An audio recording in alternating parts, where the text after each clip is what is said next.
महिदपुर नगर में स्थित Catholic church गिरजाघर में क्रिसमस डे पूरे हर्षोल्लास के साथ मनाया गया। ईसा मसीह के जन्मदिन को सेलिब्रेट करते हुए ईसाइयों ने पूरे देश भर में शांति की कामना की। साथ ही रात्रि में लगभग 4 घंटे तक प्रार्थना कर मानव कल्याण के उद्धार की कामना की।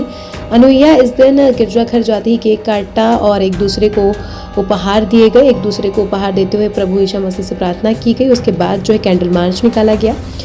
ईसा मसीह के अनुयायियों ने पटाखे फोड़कर और केक काटकर एक दूसरे को बधाई देते हुए ईसा के जन्म दिवस की शुभकामनाएं दी और इस पर्व को धूमधाम से मनाया।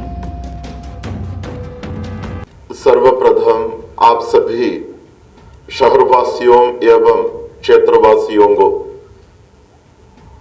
क्रिसमस एवं नववर्ष की हार्दिक शुभकामनाएं मैं प्रदान करता हूं।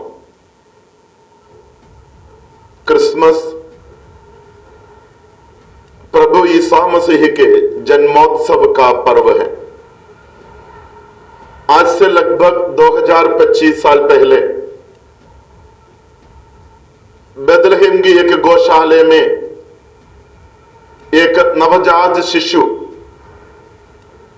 प्रभु ईसा मसीह का जन्म हुआ और उनके जन्म के बारे में हजारों साल पहले नबियों द्वारा ईश्वर ने यह भविष्यवाणी की थी।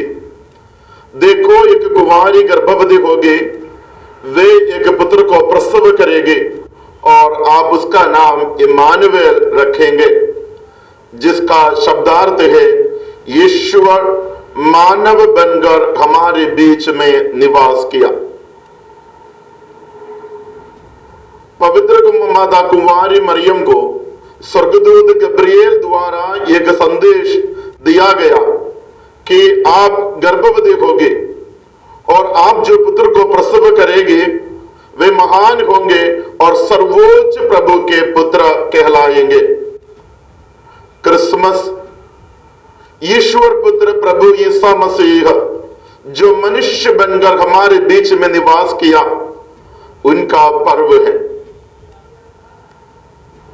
सभी विश्व भर के सभी क्रिस्तीय बंधुगण, सभी विश्वासीगण आज के दिन दुनिया भर के तमाम मंदिरों एवं चर्चेस में एकत्रित होकर पाप स्वीकार करते हुए अपना हृदय प्रभु के लिए खोलते हुए क्रिसमस का पर्व मनाया। क्रिसमस शांति एवं आनंद का पर्व है, क्योंकि प्रभु यीशु मसीह के जन्म के अवसर पर स्वर्गदूतों ने आकाश में प्रकट होकर यह संदेश दिया था, गडेरियों को सर्वोच्च स्वर्ग में ईश्वर की महिमा और पृथ्वी पर प्रभु के कृपा पात्रों को शांति मिले। यानी क्रिसमस हमें यही आह्वान करते हैं और यही संदेश देना चाहते हैं कि सदा सर्वदा सर्वोच्च में उस परमपिता परमेश्वर की जय हो, उनकी महिमा हो और प्रभु में विश्वास करने वाले उनके सभी कृपालु भक्तों पर प्रभु की शांति निरंतर बनी रहे। मैं आप सभी लोगों को क्रिसमस की इस पावन खुशी के अवसर पर क्रिसमस की शांति एवं प्रभु द्वारा प्रदत्त उस आनंद को मैं प्रदान करना चाहता हूं। कल रात सभी समाजजन इस पवित्र मंदिर में एकत्रित होकर लगभग 3 से 4 घंटे चलने वाले समारोह की पूजा में भाग लिया। प्रभु यीशु मसीह के जन्मोत्सव मनाया और उसके पश्चात सबों ने एक दूसरे को बधाई दी, सबों ने एक दूसरे के लिए प्रार्थना किया, विश्व शांति के लिए प्रार्थना की। भारतवर्ष में सांप्रदायिक सौहार्द एवं सामंजस्य स्थापित हो, हमने विशेषकर उनके लिए प्रार्थना की। साथ ही साथ सभी नगरवासियों, सभी क्षेत्रवासियों, सभी समाजजनों के लिए, समाज के हर वर्ग के लोगों के लिए, सभी हिंदू, मुस्लिम, सिख, ईसाई, जैन भाई बहनों के लिए हमने प्रार्थना एवं प्रभु से आशीष मांगी। आप सबों को पुनः क्रिसमस की इस पावन अवसर पर पुनः हार्दिक बधाइयां। संजोस परिवार आप सबकी सेवा के लिए सदैव समर्पित है, क्योंकि हमारे गुरु प्रभु ईश्वर ने यह कहा था कि मानव पुत्र या ईश्वर पुत्र प्रभु यीशु मसीह अपनी सेवा कराने नहीं बल्कि सेवा करने एवं बहुतों के उद्धार के लिए अपना जीवन अर्पित करने आया है। और उसी मसीह ने हमें यह सिखाया कि यदि आप मेरा अनुधावन, यदि मेरा पीछा हो लेना चाहता है तो आप आत्म त्याग करें और अपना घर परिवार जायदाद संपत्ति माता पिता सब कुछ छोड़कर आप मेरे पीछे हो ले, तो स्वर्ग में मैं तुम्हारे लिए एक अच्छी पूंजी मैं तुम्हारे लिए मैं प्रदान करूंगा।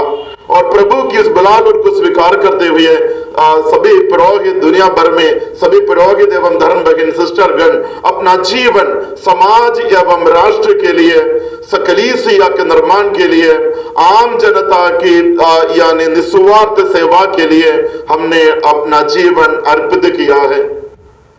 प्रभु मसीह की शिक्षा आज भी प्रासंगिक है, विशेषकर जहां भय है, जहां भाईचारे की कमी है, जहां संशय है, जहां लोग एक दूसरे को यानी संशय की दृष्टि से देखते हैं, वहां प्रभु यीशु मसीह का वह संदेश या उनकी शिक्षा प्रासंगिक है।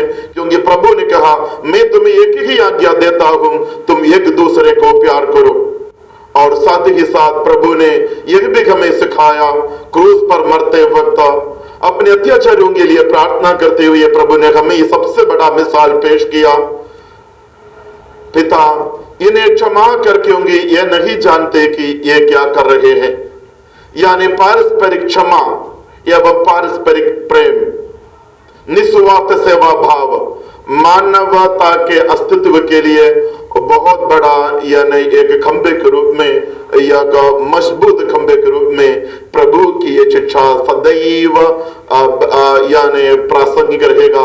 आइए हम प्रभु यीशु मसीह से उन शिक्षा को ग्रहण करते हुए हम एक दूसरे को प्यार करते हुए, एक दूसरे की सेवा करते हुए हम राष्ट्र के एक भारत को एक विकसित देश के रूप में, विकासशील भारत को या वह समृद्ध भारत के रूप में, जिस तरह हमारे वर्तमान प्रधानमंत्री